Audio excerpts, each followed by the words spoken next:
I have Folkwinds, the Wonderland 2. So there was a 1 and this is a 2. This perfume house, I've never smelled anything from them other than this one. They've gotten a little bit of hype, kind of like Bortenoff or Arige Ladore. They're kind of in that artisanal, high quality material range of brands. So the perfumer is Jono Bornstein. And the brand says they focus on North American made materials, primarily natural. So just looking at some older releases, they do use things like Muskrat, Carolina Reaper, Virginia Cedar. But with more recent releases, I don't see as much American made stuff. Like in a lot of fragrances, I'll see like oud, Mysore sandalwood, orris, things that aren't necessarily found in North America. So this fragrance, the notes listed on Fragrantica are plum, ivy, aldehyde, spices, cedar, resins, narcissus, orris, bitter almond, algarwood, musk, ambergris, moss, and gastorium.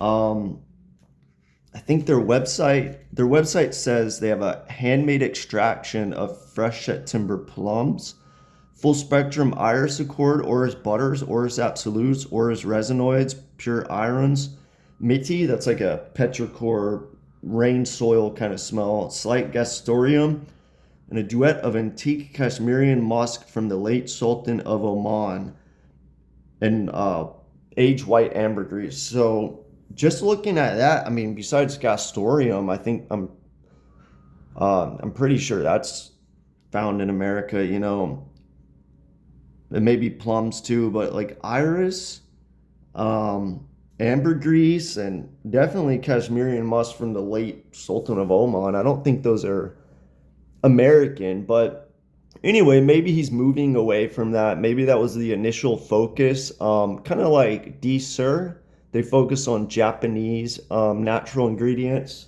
which is a good brand. If you haven't tried D Sur, they have a wide range of prices too, anywhere from like 100 to 1,000.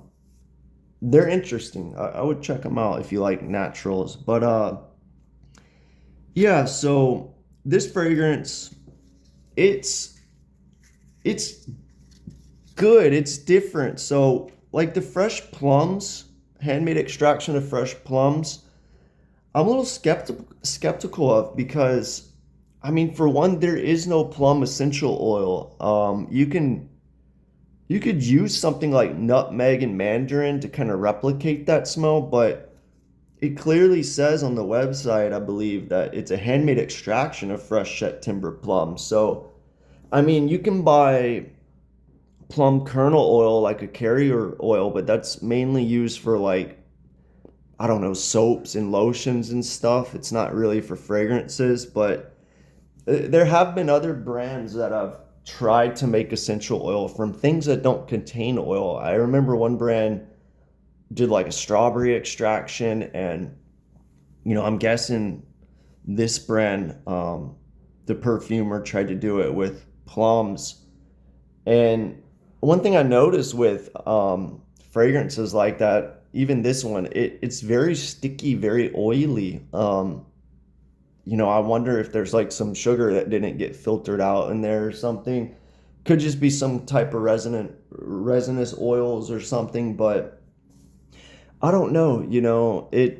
I just feel like if there's no essential oil and these chemists that have been doing it for decades can't get it, I wouldn't recommend trying to extract your own. I've seen a lot of artisanal perfumers do that, but anyway, let's move on. A lot of iris, every iris material you can think of, and as probably most of you know, iris is really expensive. I think the brand owner said this was originally going to be an iris focused fragrance, but then he moved away from that. And yeah, I don't like, maybe there's some iris in there,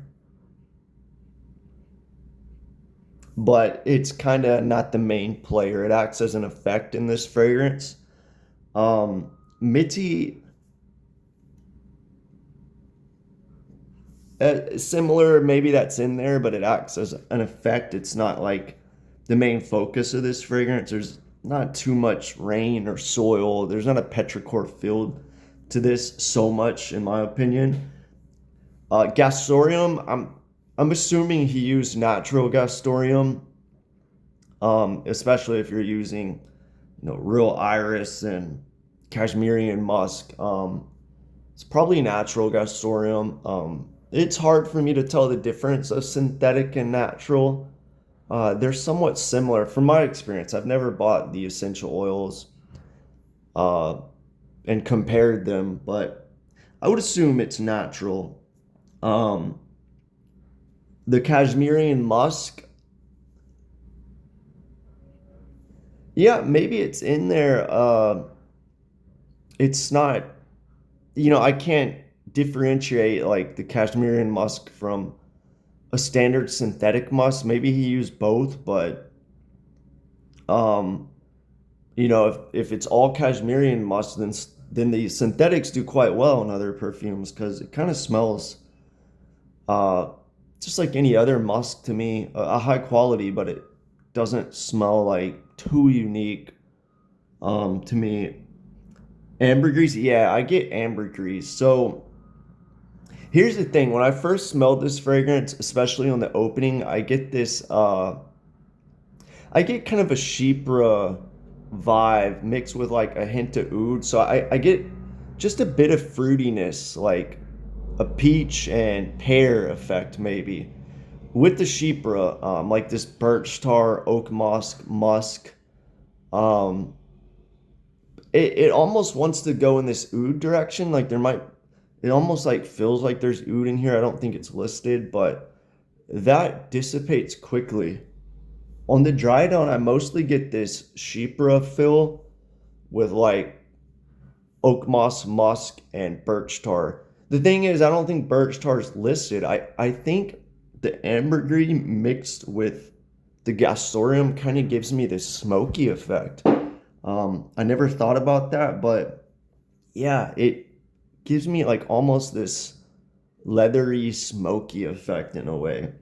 So there's only 80 bottles of this and it's sold out. I think everything the brand has sells out and it's expensive. I think this is $595. I'm not sure how many ml, but if you do the math on that, 80 bottles is $47,600.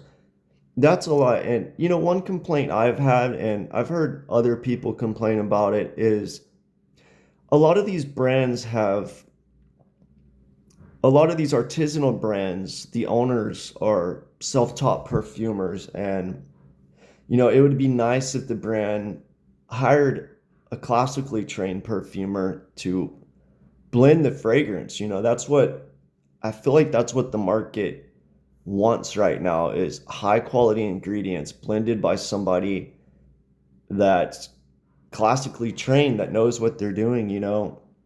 Um and if you're making 47,600 on 80 bottles, I would imagine I don't know how much Anton Lee charges, maybe 10 grand, give or take 5 grand. I'm sure it's probably more than 5 grand, probably I don't think it's any more than 20 grand to make a fragrance, and that's what 20% of what you're making.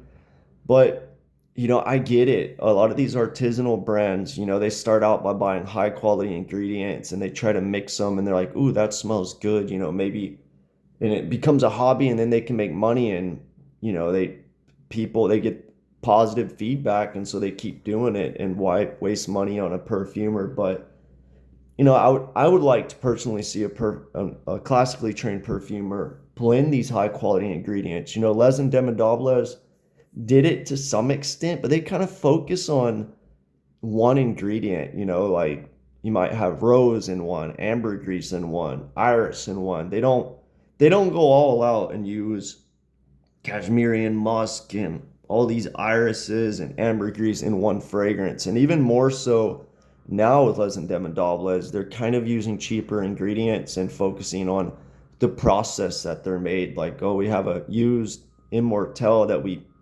ultrasonic extract, or we found the perfect coffee, and our lab blended it, extracted it to be the not too powerful, not too sweet. So the market kind of wants that, I feel like, high quality ingredients blended. Now, I'm not saying this fragrance is bad. I think it's actually blended nicely, actually.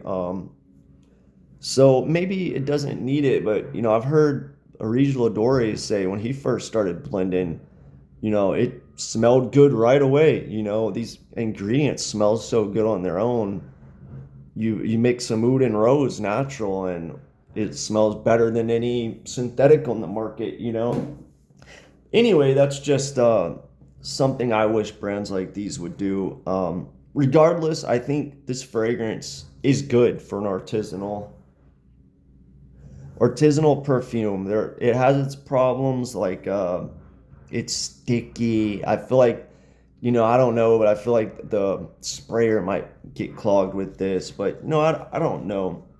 So the duet of antique Cashmere and musk from the late Sultan of Oman. That's an expensive ingredient. At least if I found the source it was bought at, it's described as musk, dusty notes of bitter cacao, and almost carnal human base, an accentuation of sun-dried iris notes, and chocolatey, powdery, animalic. And yeah, that kind of smells this fragrance in a way. So maybe that Cashmere musk, blends in nicely with the ambergris and gastorium. That oil, it's sold out now, but it's expensive. 1 ml of that diluted to 10% is $30. 30 euros, I believe. So a tenth of an ml is $30. So 1 ml would be $300. So it's an expensive ingredient, and people that want high quality naturals blended into a perfume, this is one brand out of the few that they can go to get that. I feel like I'd rather buy the oil and just smell it on its own. Maybe it's expensive to blend it, but if you like these kind of brands, which I don't dislike, but I don't buy them. I think you would like this fragrance. First, I think you need to like chypres, you need to like ambergris, gastorium, and oak moss musk, and I think this is a good one to try. If you can find it, it's sold out now, but it does have that musky oak moss thing. I'm not the biggest fan of that. It does have a natural ambergris. I can smell that in there.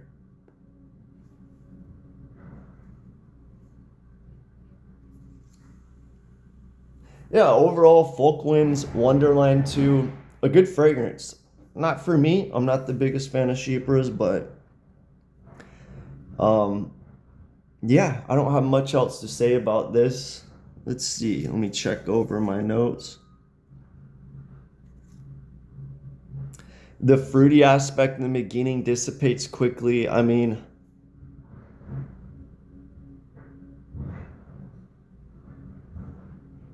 yeah, overall it just dries down to like a smoky oak musk thing, but the nuances of that gastorium and natural ambergris kind of make this smell high quality. But yeah, let me know what you think if you smelled Folkwinds, the Wonderland too.